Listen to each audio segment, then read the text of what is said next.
Good morning everyone. I hope you all are doing fine. घर पे होंगे, सभी लोग घर में स्वस्थ होंगे, सारे प्रोटोकॉल्स को फॉलो कर रहे होंगे और कुछ प्रोडक्टिव कर रहे होंगे, ये पढ़ाई लिखाई के अलावा। लास्ट लेक्चर में हमने क्या पढ़ा था? लास्ट लेक्चर में बेसिकली हमने जो भी चेंज ऑफ स्टेट था, हो रहा था, किसी भी सबस्टेंसेस, किसी तरह के सबस्टेंसेस का स्टेट का जो चेंज होता है, उसके बारे में हमने पढ़ना स्टार्ट किया था। और फर्स्ट टॉपिक हमने जो कवर किया था वो था मेल्टिंग। मेल्टिंग की जगह पे एक और टर्म यूज़ किया गया था, वो था फ्यूजन। इसमें क्या हो रहा था? सिंपल सा यही फंडा था कि पार्टिकल्स को जब टेम्परेचर दिया जा रहा था, हीट दिया जा रहा था, वो एक्साइटेड हो जा रहे थे, उनके बीच में डिस्टर्बेंसेस बढ़ जा रहे थे। और उसके बाद एक और टर्म हमने पढ़ा था, वो था latent heat of fusion. Latent heat of fusion के लिए जो डेफिनेशन था, उसमें दो तीन कंडीशंस थे। पहला कंडीशन ये था कि जो आइस आप ले रहे थे, जिसका आप लेटेंट हीट ऑफ फ्यूजन निकालना है, वो आइस 1 kg लेना था और उस आइस के ऊपर जो प्रेशर होना चाहिए वो एटमॉस्फेरिक प्रेशर में ही वो सारी चीज़ें होनी चाहिए। दूसरा कंडीशन ये कि एटमॉस्फेरिक प्रेशर पे आइस होना चाहिए 1 kg और एटमॉस्फेरिक प्रेशर पे। और तीसरा कंडीशन ये था कि उसका जो टेम्परेचर होना चाहिए आइस का, वो मेल्टिंग पॉइंट पे होना चाहिए। ठीक है, तो मेल्टिंग पॉइंट आइस का कितना होता है? 0 डिग्री सेल्सियस। 0 डिग्री सेल्सियस पे आइस को पिघलने में जितना भी हीट खर्च होता है, उसी हीट को क्या बोलते हैं? Latent heat of fusion. Given that कौन से कंडीशंस? कि वो एटमॉस्फेरिक प्रेशर पे वो आइस पड़ा हुआ हो, ऐसा नहीं कि उसके ऊपर एक्स्ट्रा हम प्रेशर दे सकें। तो हो क्या रहा था उसमें? उसमें डिस्टर्बेंसेस आ रहे थे सॉलिड के अंदर, थोड़े से डिस्टर्बेंसेस आ रहे थे ताकि वो लिक्विड के फॉर्म में कन्वर्ट हो जा रहा था। In the same manner boiling also works. Boiling में क्या होता है? वो जो डिस्टर्बेंसेस थे वो और ज़्यादा हो जाएगा और ज़्यादा रैंडम हो जाएगा। तो क्या कह रहा है? When a liquid is heated, its particles begin to move even faster. किससे faster? In comparison to the solid particles which are being converted to liquid. ठीक है, then at a particular temperature the liquid begins to boil and changes into gas और vapour. ठीक है, तो पहले तो randomness बढ़ेगी, पहले जितनी रैंडमनेस थी वो रैंडमनेस और ज़्यादा बढ़ जाएगी, और बढ़ते बढ़ते बढ़ते बढ़ते एक ऐसा पॉइंट आ जाएगा, उसके बाद वो लिक्विड पूरा का पूरा चेंज होने लगता है। ऐसा नहीं होता कि एक ही बार में पूरा का पूरा लिक्विड के पार्टिकल्स चेंज हो जाएं, वो धीरे धीरे धीरे धीरे करके वो प्रोसेस कंप्लीट हो पाता है। बहुत ही सिंपल सा इसका एग्जांपल है, जब भी आप पानी बॉईल करते हो, एक ही बार में पूरा पानी गायब नहीं होता है, थोड़ा थोड़ा करके स्टीम के फॉर्म में वो कन्वर्ट होता है और थोड़ा थोड़ा करके ही गायब हो जाता है। आगे कह रहा है boiling is a bulk phenomenon. Bulk phenomenon मतलब ऐसा नहीं कि एक बार में सिर्फ और सिर्फ एक पार्टिकल ही बॉयल होगा, कई सारे पार्टिकल्स एक साथ में बॉयल होते हैं, इसलिए इसको बल्क फिनोमिनन कहा जा रहा है। बल्क फिनोमिनन मतलब एक ऐसा फिनोमिनन, एक ऐसा एक्टिविटी, एक ऐसा काम जो ढेर सारे इकट्ठे होता है। ठीक है, एक ऐसी एक्टिविटी जिसमें ढेर सारे पार्टिकल्स एक साथ पार्टिसिपेट करते हैं, सिंगल सिंगल पार्टिकल्स पार्टिसिपेट नहीं करते हैं। When a liquid boils the bulk of the liquid changes into vapour.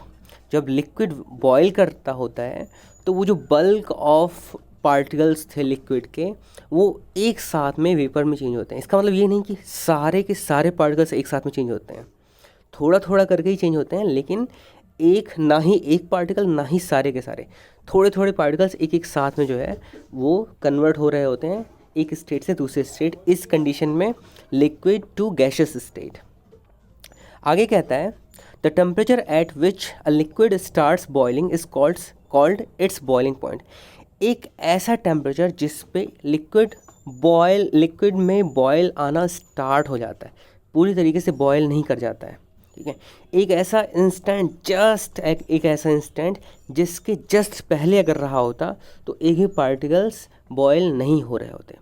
तो जस्ट ऐसा पॉइंट, जिस जगह पे, जस्ट ऐसे टेम्परेचर जिस पे हो सकता है पहला या फर्स्ट फर्स्ट 10 पार्टिकल्स बॉयल होंगे या फिर फर्स्ट 100 पार्टिकल्स बॉयल हुए होंगे, उसी टेम्परेचर को क्या बोलते हैं? Boiling point. The boiling point of water is 100 degree Celsius और 373 केल्विन।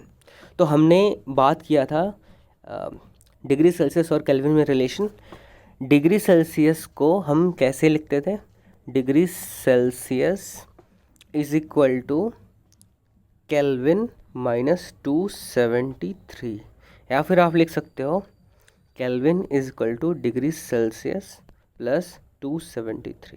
अगर मान लो आपके पास 0 डिग्री सेल्सियस है तो केल्विन कितना हो जाएगा? K is equal to 0 plus 273, that means कितना केल्विन हो जाएगा? 273 केल्विन। इन द सेम अगर 10 डिग्री सेल्सियस होता तो केल्विन कितना हो जाता? 10 प्लस 273 कितना हो जाता? 283 केल्विन। ठीक है, इसमें डिग्री नहीं होता है, K से केल्विन होता है। आगे बढ़ते हैं। Latent heat of vaporisation, exactly ये लेटेंट हीट ऑफ फ्यूजन की तरह है, बस इस कंडीशन है। पिछले कंडीशन में हमने देखा था कि सॉलिड लिक्विड में कन्वर्ट हो रहा था, इस केस में जो लिक्विड है वो गैशियस फॉर्म में कन्वर्ट हो रहा है। तो इसमें क्या क्या चीज़ें? वही सेम कंडीशंस। पहली बात तो जो भी सबस्टेंस होगा, जो भी लिक्विड होगा, वो 1 kg होना चाहिए। दूसरा कंडीशन था कि जो प्रेशर उसके ऊपर एग्जर्ट होना चाहिए वो प्रेशर एटमॉस्फेरिक प्रेशर होना चाहिए। एंड थर्ड पॉइंट, वो जिस टेम्परेचर पे होना चाहिए वो उसका बॉइलिंग पॉइंट होना चाहिए। ये 3 कंडीशन के बाद ही हम लेटेंट हीट ऑफ वेपराइजेशन को डिफाइन कर पाएंगे।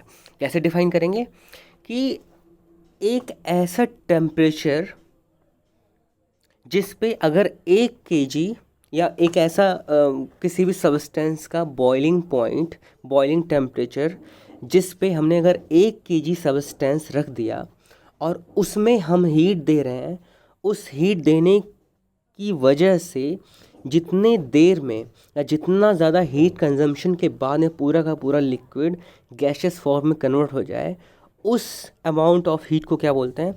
Latent heat of vaporisation. ठीक है, तो कितना अमाउंट चाहिए हीट का? इतना ही अमाउंट हीट का चाहिए जिससे वो जो लिक्विड था वो लिक्विड पूरी तरीके से गैशियस फॉर्म में कन्वर्ट हो जाए। गिवन दैट कौन कौन से कंडीशंस? फर्स्ट, वो जो लिक्विड था वो बॉइलिंग पॉइंट पे होना चाहिए। सेकंड कंडीशन, वो जो लिक्विड था वो एटमॉस्फेरिक प्रेशर पे होना चाहिए। एंड थर्ड कंडीशन, वो जो लिक्विड है उसका वेट कितना होना चाहिए? 1 kg होना चाहिए। ये 3 कंडीशंस जब अप्लाई करेंगे तो हम बोल सकते हैं कि जितना भी हीट इन तीनों कंडीशन के बाद हीट कंजम्पशन हो रहा है पूरे के पूरे लिक्विड को पूरे गैशियस पार्टिकल्स में कन्वर्ट होने में, वो पूरा का पूरा हीट जो होता है उसको क्या बोलते हैं? Latent heat of vaporisation. I hope यहाँ तक सारा कुछ बहुत अच्छे से समझ में आ रहा होगा। अगेन, जो भी चीज़ें आपको समझ में आ रही हैं या कन्फ्यूजन हो सकता है किसी चीज़ को, वापस से आपको रिपीट करके पढ़ना है। इन केस अगर आपके पास रेफरेंस बुक है तो वेरी गुड, अदरवाइज़ अगर आपके पास में अगर रेफरेंस बुक नहीं है तो आपको एक रेफरेंस बुक मंगा लेना चाहिए सारे सब्जेक्ट्स का, चाहे वो फिज़िक्स हो, केमिस्ट्री हो या फिर बायो हो। तीनों का सेपरेट आता है। ये चीज़ें आपको वैसे इजीली समझ में आती हैं, लेकिन बहुत सारी चीज़ों के लिए आपको प्रैक्टिस की ज़रूरत पड़ती है। बहुत सारा कुछ एडिशनल हमें जो है कंसेप्ट हमारा क्लियर होना ज़रूरी होता है। ठीक है, तो आई होप ये चीज़ें आपको समझ में आ गई होंगी। बाकी किसी को कोई भी डाउट होगा तो आप पूछ सकते हो। आज के लिए बस इतना ही रहने देते हैं, बाकी हम नेक्स्ट लेक्चर में आगे कंटिन्यू करेंगे। Thank you.